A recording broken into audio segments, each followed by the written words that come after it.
afternoon. I'm Simone Hoover, and I'm a CVA. I'm here today in my capacity as the Executive Director of the NACVA State Chapter Foundation to speak with you about some of the great things we have happening at our state chapters. And with me are three very special people. Each of them bring a little different perspective, and each of them are either currently leading or have led some of our chapters. And I'll walk around the room and let you introduce yourselves. Eddie, you want to go first? I'm Ed Bortnick. I am the president of the Maryland, D.C. chapter of the NACVA. I'm also a partner in a local CPA firm outside of Washington, D.C. I'm a CVA and a CFFA. Great. I'm Jeff Harwell. I'm a credit evaluation analyst and CFFA. From the state of Texas. I'm state chapter president of Texas and work for a regional CPA firm in Fort Worth, Texas. I'm David DeJong. I'm a past president of the Maryland, D.C. chapter. Interestingly, I'm a practicing attorney, but since I'm also a CPA, I got interested and involved in valuation 20 years ago. Did you really, that long ago? How did you all get involved with state chapters? Ed and I went through the NACVA training at the same time. In 1998, we already had an active chapter, and from the very first, I enjoyed the chapter meetings. I think I've only missed 2 meetings in the last 13 years. That's I pretty believe good. I brought the that initial meeting with the NACVA to your attention, if you recall, many years ago. And I said, let's do it together. That's great. How about you, Jeff? On a conference call, you asked for a volunteer and I stepped forward. I think it was more like you were voluntold. Like that. So for those people in the audience who've never been to a state chapter meeting, tell us what goes on in Maryland. Well, in Maryland, we always start, breakfast is the most important meal. So we always start, we go to a local hotel, we always start with a very hearty hot breakfast, and then what we'll usually have 3 very good presentations. In fact, I would say our presentations are on the level of the national presentations. We get some very good speakers from our area. We do a lot of networking. We have some networking time. We have some break times. We do a lot of referrals back and forth, and then we almost always do a case analysis in person. Great. We take a lot of the suggested topics from the national, but we pick some topics that have a local flavor, valuation issues that have not been resolved under state law. Yeah, we have some great people, some great resources in our local chapters, and we also all have a very good feeling of the level of where these people are. Right. And so we try to tailor our programs to the people that are in our chapter. That's great. How many people do you normally have at a meeting, Eddie? Well, normally we'd say about 50, 55. Yeah. Yes. And you've been around for a long time, so let's get the opposite perspective. Jeff, tell us about Texas. We know everything is bigger and better in Texas, but what are your chapter meetings like? It's big, and so as a result, we have to adapt our meetings to the state. And right now, under the present format, we move our meetings among cities. Oh, wow. So in the past, we meet in some of the larger demographic cities, Dallas, Fort Worth, Houston, and San Antonio. So we actually take our meetings to the members. Great. And under the present format, we're pretty excited about, and it's been very well received. We have the traditional morning sessions all the way through noon and lunch, which are important. It's already pointed out about food.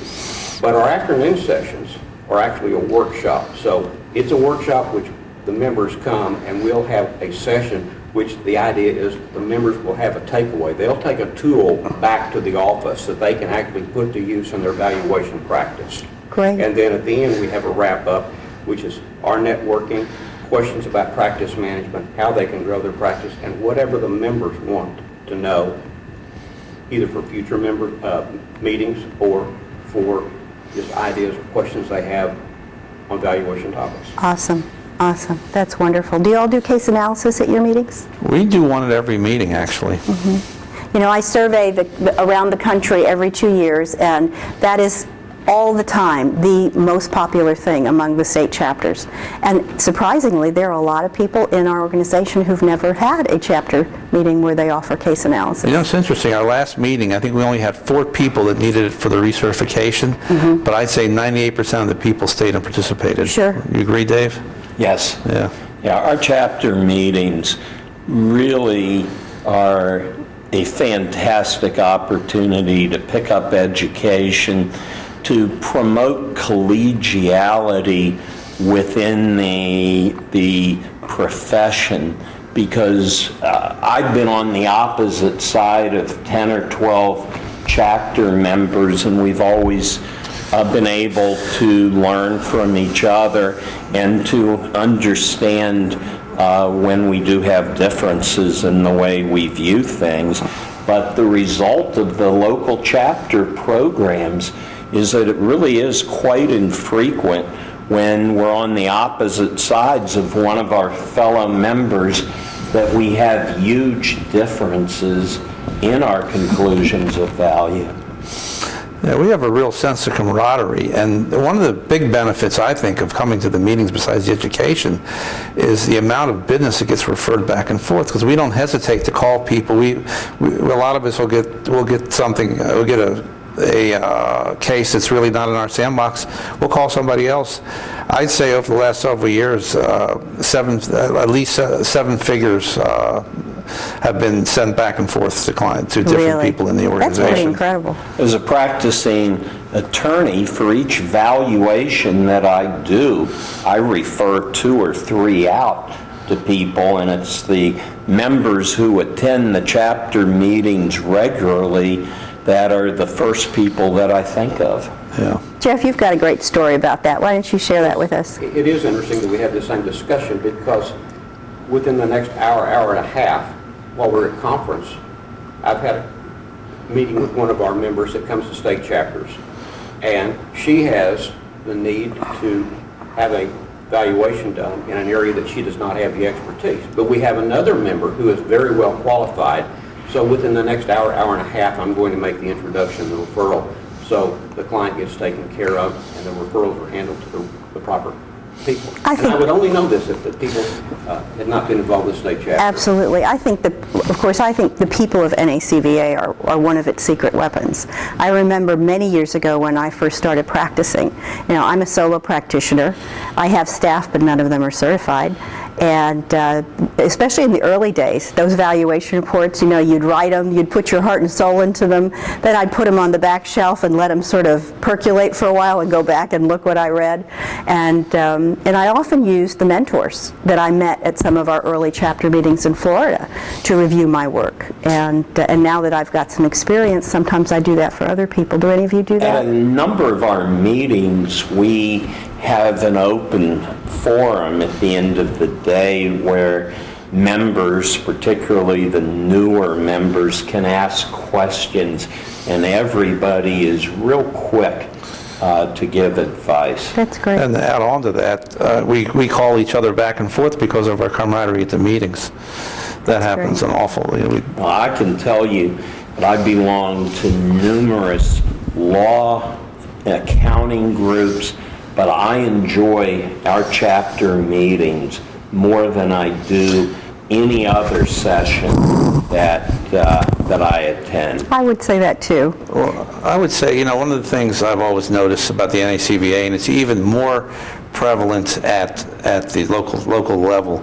Remember when I was going to AICPA meetings and so forth, you always felt like you're there with competitors and everybody is trying to protect their turf and their clients. But at the NACVA and at these state chapter meetings, I think we act more like attorneys. Everybody's we're like on the same, everybody's on the same team. I don't get the same feeling of competition. Well, that's because we're all learning from each other, and there's not a chapter meeting that I go to where I don't come away with points that'll be useful not only in the valuation work that I do, but in the assistance that I render in other family law and business law matters.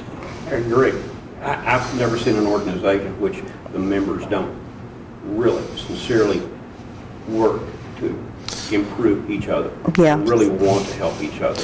Pick up the phone at any given time on any question that I have or need clarification, and a member will pick up the phone and help me. Now, Jeff, since you're newer to this process, your chapter has only been operating for a few years, what advice would you give to somebody who's maybe in a state where they don't have an active chapter? Go to the next state. It's not that far to travel, and come to that meeting. We're very inclusive. It's not something that has to do with state. And for us, we call it the Texas, Oklahoma, Louisiana area. If that chapter is not active, come to Texas. Contact me and let me know, and we'll have you and add you to our mailing list. Now, the way you learn about where the chapter meetings are being held is you go to the NACVA website, look in About Us, and drill down to the chapter activities information, and there you'll see a list that is constantly being updated of the meetings all throughout our organization, including Puerto Rico, and you can find the contact information for the leader of that particular event, as well as the location and the date.